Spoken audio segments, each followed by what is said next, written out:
আলাইকুম ওয়া রাহমাতুল্লাহি ওয়া বারাকাতুহু। আমি কবিরাজ জাহাঙ্গীর শাহ চিশতি। আমি নতুন করে আরেকটি নার্সারি শুরু করেছি। তবে এটার ভিতরে শুধু বিভিন্ন ওষুধি গাছগুলোকে তৈরি করার জন্য বা রোপণ করার জন্য এই নার্সারিটাকে শুরু করছি। তবে সেটাকে মেনলি কিছু আমার কাছে জিনসনের চারা আপনারা পাবেন।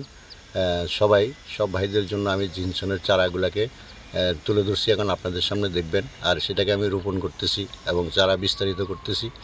সেটা জিনিসটা দেখুন আপনারা, যে জিনসনের গোড়া, এই শিকড়, যেমন জিনসনের যে শিকড়টা, সেই শিকড়টায় দেখেন এইটার রূপ দেখেন, এই লেগা জিনসন, এই জিনসনটার রূপ দেখেন, এইটা লেগা এরকম চারাগুলো আমার কাছে পাবেন আপনারা, আশা করি ইনশাল্লাহ একদম স্বল্প মূল্যে, মাত্র 150 টাকা পিস।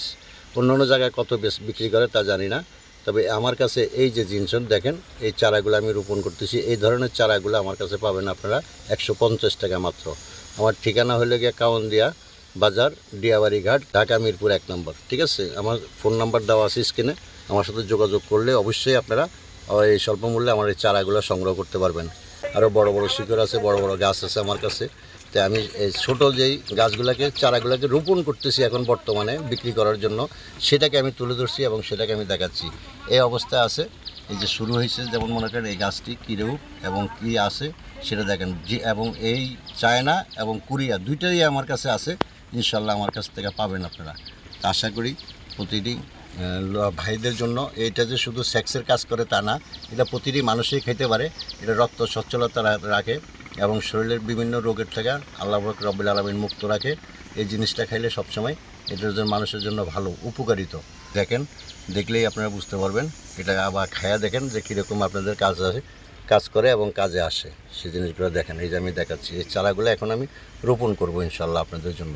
এখন আমি আপনাদেরকে দেখাবো এই গাছটি কিভাবে আমি রোপণ করতেছি এবং কিভাবে লাগাইতেছি এবং কিভাবে আমি এই সারগুলো দিচ্ছি।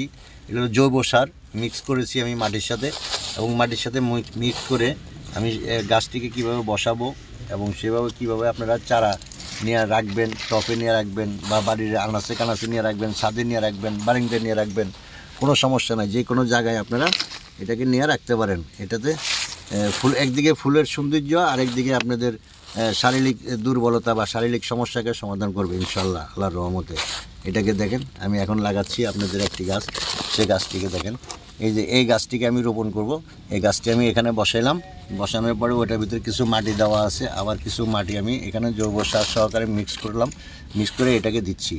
এখন আমি এটাকে এই রোপণ করলাম এই একটা টব জাতীয়, কাগজ জাতীয় টবের ভিতরে। এভাবে আপনারা রাখতে পারবেন এবং এটাকে বারান্দাতে সাজিয়ে রাখতে পারবেন। যে কোনো জায়গায় আপনারা ছাদে রাখতে পারবেন, রাখলেই আপনাদের জন্য উপকার আসবে। আপনারা যে কোনো জায়গায় এটাকে রোপণ করতে পারবেন এবং সাজিয়ে রাখতে পারবেন, কোনো সমস্যা নেই। দেখেন, আমি সারটি এই যে হয়ে গেল আমার গাছটি লাগানো। কীভাবে লাগাইলাম সেই জিনিসটাকে আমি আপনাদেরকে দেখিয়ে দিচ্ছি। এভাবে আপনারা গাছগুলিকে লাগাবেন, লাগায় এখানে রাখবেন, যে কোনো জায়গায় রাখবেন। একটু পানি দিয়ে দিবেন হালকা, আর কিছুই প্রয়োজন নাই। এটার কোনো খাই খেজমত করতে হয় না, এটার কোনো তাবাদারি করতে হয় না, এটা নিয়ে কোনো হয়রানি হইতে হয় না। ইনশাআল্লাহ আল্লাহর রহমতে এভাবে লাগাই দিলে গাছগুলো জিন্দা হবে এবং মূলটা বড় হবে এবং উপযুক্ত হবে। যখন খাওয়ার, তখন আপনারা ছিঁড়বেন, খাবেন। আবার এটার থেকে যে ফুল বা ফলগুলা বা বীজগুলো হবে, আরও গাছ আপনাদের বাড়িতে হবে, কোনো সমস্যা নেই। ঠিক হইলে গাছগুলোর চারাগুলো এইভাবেই আপনারা লাগাবেন।